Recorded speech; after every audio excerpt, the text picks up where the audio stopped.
Hi, I'm Mindy from My Time for Change, and I'm joined today by Emma of also My Time for Change and Emma Wilson Fitness, and Nicola of, which we're very excited to be joined by, Nicola of Reflexology by Nicola Jane.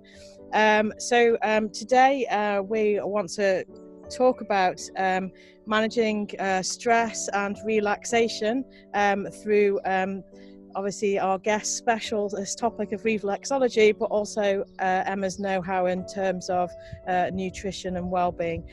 So first of all, Nicola, can I hand over to you just to sort of say who you are and where you come from in a still-alike way? You can indeed. My name is Nicola and I am the owner of Reflexology by Nicola Jane. It's a small kind of health hub, got a clinic in Winsford, and I've been here for 3 years now, practicing reflexology for 5 years. Fantastic. And why do you do it, Nicola? What's taking you to reflexology? Gosh, that's a good question, Mindy. I often ask myself. I practiced with reflexology in 2015, so it's quite a new therapy for me. Before that, I worked in a large organisation, a lot of stress, a lot of kind of tension and just people with a lot of ill health. And my boys were older and I just wanted that opportunity to do career change, something different for me and something where I could help people, help my family, help my friends. And yeah, I knew there was a place that needed that help and I just wanted to deliver that. Fantastic. And Emma, you're Emma of Emma Wilson Fitness and also My Time for Change, and you want to tell us a little bit about yourself and why you do this as well? Probably very, very similar. I think that the most of the people I meet in the health, well-being, holistic world have all done it because they did it for themselves and then realised that it very much filled a void that they didn't know that even was missing, but it created a genuine passion for something that they'd always kind of had a massive interest in. And then just you want to share that knowledge and you want to share that to help people feel better. So I was also in a very stressful job, and I retrained in 2005, 2006 in the fitness arena. And I've been doing it ever since. The My Time for Change, which is the nutritional arm, I ventured into that on a personal level 6 years ago now. And then 3 years ago, again, I'd learned so much what it could do for me, and my clients were looking and saying, well, what are you doing? Because you're looking great. And I'm going, well, not much really. But I hadn't realised what I was doing. And then the kind of the well-being and health and nutritional arm took off then, and then it was renamed in January My Time for Change. So it's come under lots of different names, and then Mindy and I joined forces in January with My Time for Change, but that's been going for 3 years. So yeah, all in all, kind of good 15-16 years, I suppose. And obviously me joining My Time for Change was because of the success in terms of me joining your program in September 2018 and thriving on it from not only for me for weight loss, which isn't for everybody, but also from a stress management and hormone management and just overall well-being, and actually started exercising and getting moving and things like that, and that I can, I now have a ready breath glow every day, so it's amazing. And without the ready breath. Yeah, without the ready breath, indeed. And I have experienced Nicola Jane's reflexology and know that it is. Yeah, we both have that it is an amazing experience in itself. So hence us wanting to collaborate in this way and just give some content back in terms of how we can maybe help people at this time during uncertain times and lockdown for some and less of a lockdown for others. So we wanted to sort of cover stress and relaxation today, and something that different arms that you have, so to speak. You obviously concentrate on the feet, and I think that's what people think of in reflexology, but you also do facial reflexology, and you have some facial reflexology that we could do today, which obviously, if you want to explain how you go through those points and how that helps with stress and relaxation, Nicola.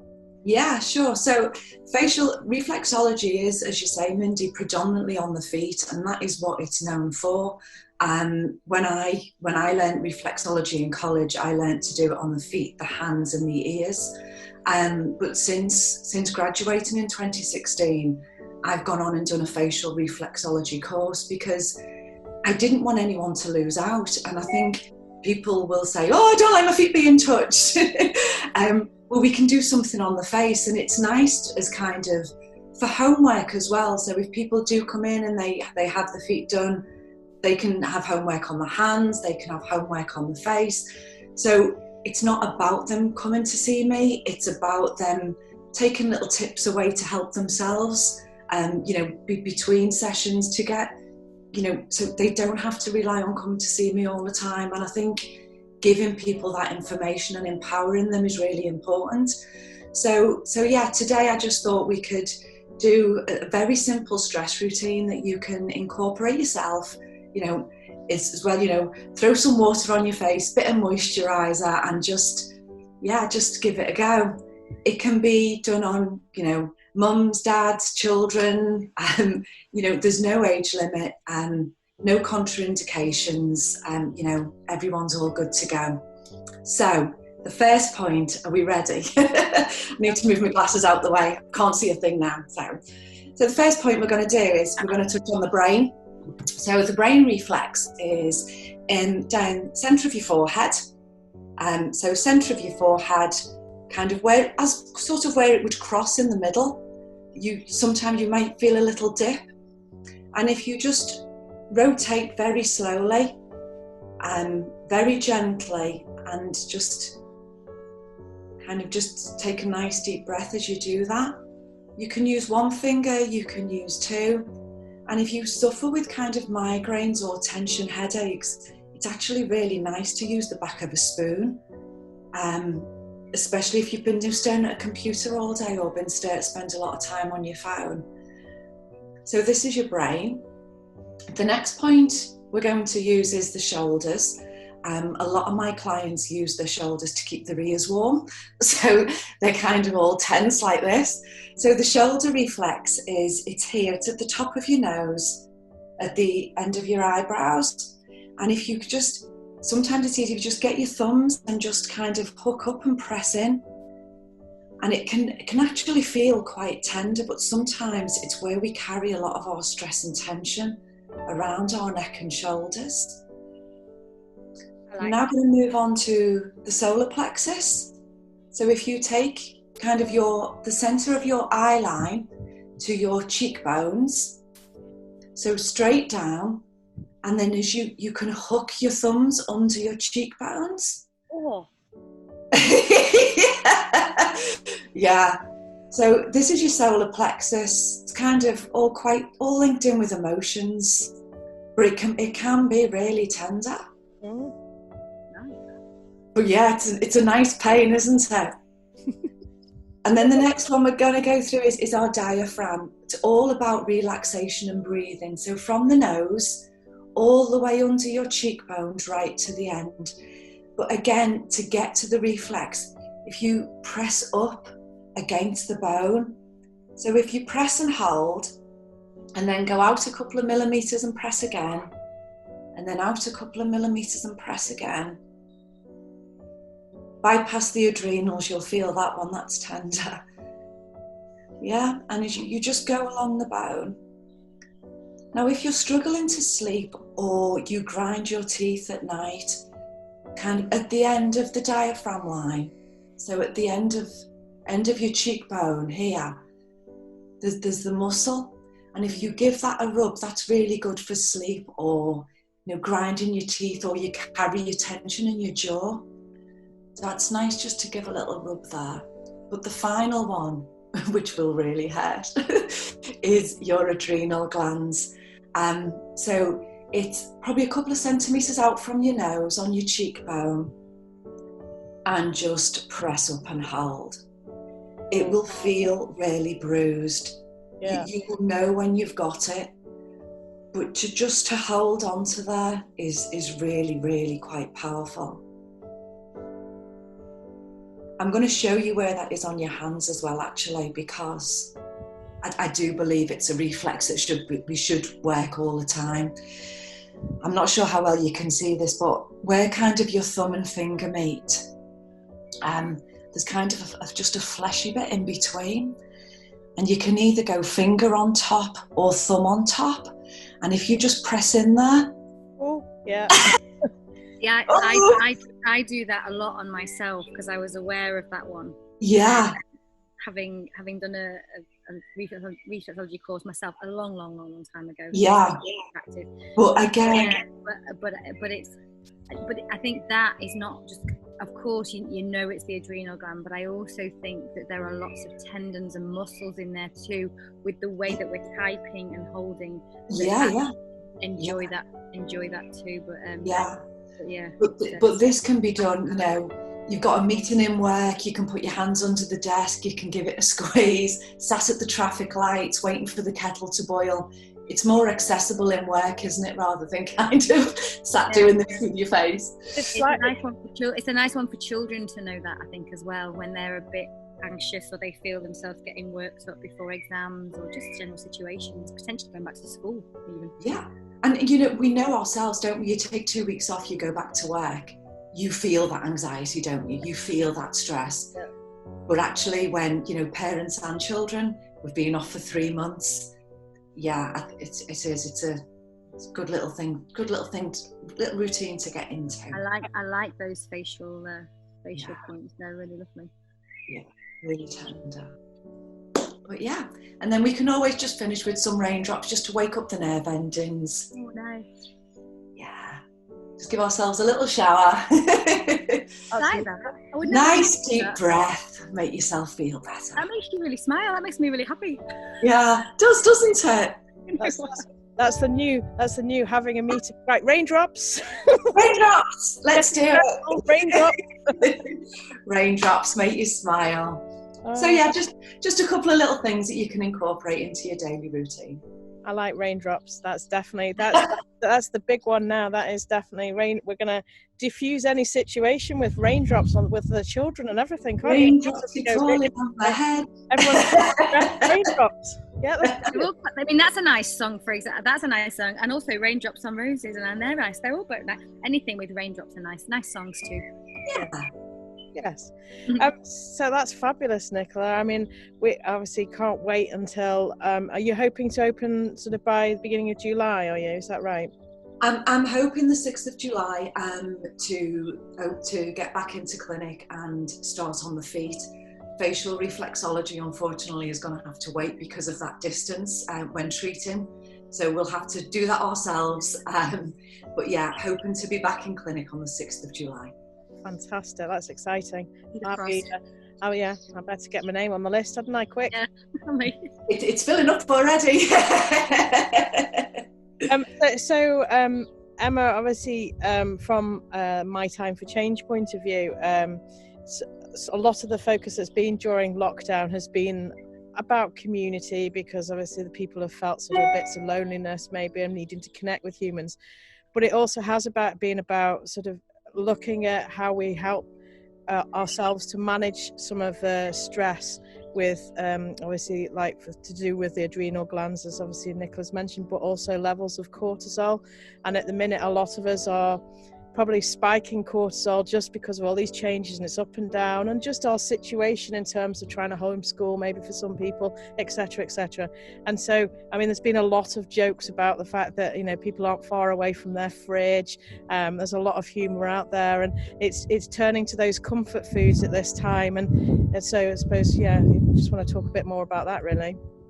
Yeah, I think like Nicola said in the beginning, it's about what I do, and what I want to do is empower people to understand more about why their body's doing certain things, and then they can kind of take charge of it and be accountable, so that it's easy to blame lots of things for, oh, I do this because of, and they're all coping strategies in some way, but they tend to be negative coping strategies. And that's when we're stressed, when we're tired, when we're under pressure, when we're anxious, all those emotions, we tend to head towards foods that are more likely to not help us feel better. They're not bad foods particularly, but they are what we class as the comfort foods. They're the quick, easy sugars. They're the quick, easy fixes, because ultimately you want to feel better instantly, and that sugar will do that. And when I talk about sugar, I talk about sugar in all different forms. It could be in the form of a grain, it could be in the form of sweets, it could be in the form of alcohol, it could be in the form of crisps, chocolate. Whether you're salt or sweet, you're ultimately looking for some stimulant, and that'll either be sugar or caffeine or alcohol to make you feel instantly better. So when we're stressed and when we're under pressure, then our cortisol and adrenaline, they're our fight and flight hormones. We have no control over them ultimately. They get released whether we want them or not, and they're useful. They're really, really useful. We need them. We need them to be alert. We need them to be able to be on our top of our game.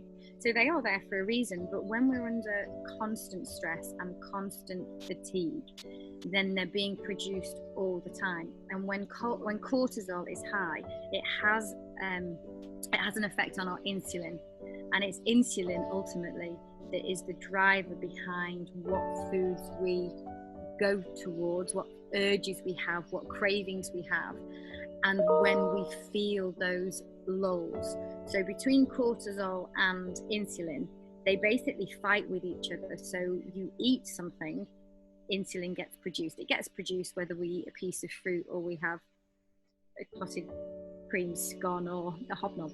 It gets released. That's what it's there for. But then to combat that, cortisol comes to the rescue and helps, balance things out again, so we feel level again. But if cortisol's always up, then insulin's coming, and then you think, right, I want some more, and I want some more of that, and you're forever just feeding. Insulin will do anything to keep it up, to keep itself high. And when insulin is high the whole time, then you'll probably find your cortisol is high the whole time. And when your cortisol is high, you'll feel more stressed and anxious, but also ultimately you'll want different types of food, and you will crave and urge different types of food. So where My Time for Change fits in is it's about giving you the knowledge, because there's more to it than that obviously, but ultimately you want to choose foods that keep your hormones, and insulin, adrenaline and cortisol are all hormones, keep your hormones in a more balanced state, so you don't go through the ups and downs of, I'm really starving, oh my god, I need that or that. Don't get me wrong, we all go through it, myself included, but it's about just knowing when it's happening, and more importantly trying to understand what's triggered it, so that we can't control everything, we can't manage everything. But there are some things when you're going there. I am actually going to use the raindrops. So there are times when if you're like that, then you're just about to head towards the fridge, you're just about to head towards the cake, you're just about to head towards that bottle of unopened wine. I might just do that a little bit. And you know what? If that's something that brings your cortisol down, then potentially it will only take that to kind of distract your mind, because ultimately they're all chemical messengers having a go with your brain, just altering your thought processes, so you can tell yourself different things, but those things is where My Time for Change comes in, really, is just helping you understand which foods are going to help and which foods are going to hinder when it comes to just constantly, I guess, feeding your stress and feeding your anxiety. And I think it's really difficult, Emma, isn't it? Because, women are just we're more busier now. It's not just, we don't just get up and go to work and come home. We've got the children to sort out. We've got the children to sort out. We've got, sorting out what they're eating and what they're doing and their activities, and working ourselves. And, no wonder we're kind of we're just like this all the time. Loads of hats to wear, loads of plates to juggle, lots of things to manage, lots of people relying on you, lots of people thinking that you should have the answers. And actually some things do have to give. But we're not great at that. But stress management and kind of priorities and stuff, that's a whole other topic. But with anything, all I think that the way that we overlap and complement each other well is that you can't do just one thing. You can't just change your food and expect something to happen. You can't just exercise and expect that's the be all and end all. You can't just have reflexology and go, oh, Nicola Jane's fixed me. You know, like you said, there's a bit of homework, there's a bit of self-help, there's a bit of self-care, there's a bit of self-love. But unless you know what you're doing and why, then your interest isn't there. So it's about imparting and sharing so that somebody can go, okay, that's why. Well, maybe if I just tweaked that, it's not about changing your life, it's just about tweaking it so that you can manage it and still live it. Yeah, and having balance, isn't it? But it's also important for you know that women have access to women like you two, as in, you know, meeting you two has impacted on my life in a very positive way in terms of, you know, that I now understand how to move better, how to eat better, how to even go, actually, no, today I actually need to spend 10 minutes in the sunshine with a bit of vitamin D and stop for a second, you know, because obviously that advice and knowledge is coming from Emma on a daily basis, sort of through motivation and inspirational vlogs and things. But then also from that, you know, as part of the community, people then start talking about, and Emma would recommend as well, you know, the holistic approach, and actually, like you're saying, it's about, well, try reflexology, because then that's the added value